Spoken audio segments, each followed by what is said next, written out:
Pinagtanggol pa yan sila sa mga NPA nga nanggugulo kanina, ha? Yang mga pulis na yan, pinagtanggol ng grupo namin sa mga NPA nga nanggugulo. Pero ngayon, kami ang ginugulo, pinapaalis, nananahimik lang kami. Hindi kami nanggugulo. Walang gulong nangyayari. Nagsasalita lang, naglalabas ng sama ng loob.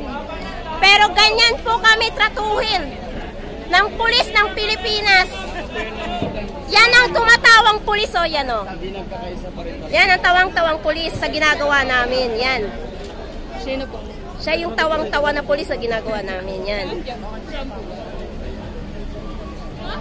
Yan. Boses lang ang aming dala. Wala kaming dalang panglaban sa kanila.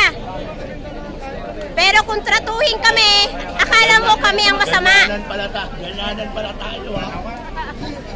Ang magnanakaw ang protektahan. Ang trato nyo sa bayan, sa mga tao, ang tingin sa inyo, sir, ganun pa rin. Alam nyo ba yun, sir? Buong mundo. Ang kaya nyo lang maliit. Tingnan niyo kung gaano Pero pag nasa taas na sa inyo, katanga ang aming pulis. mga kapulisan, Ang pinapasahuran ng aming tax. Yan. may naipaglaban kayo? O, pasahuran namin yan. Mismo kabaro ninyo. Tapos, people, sa Mindanao, may nagawa kayo? Wala. Tinalo pa sila ng mga babaeng nandito. Yan. Wala kayo. Magagawa.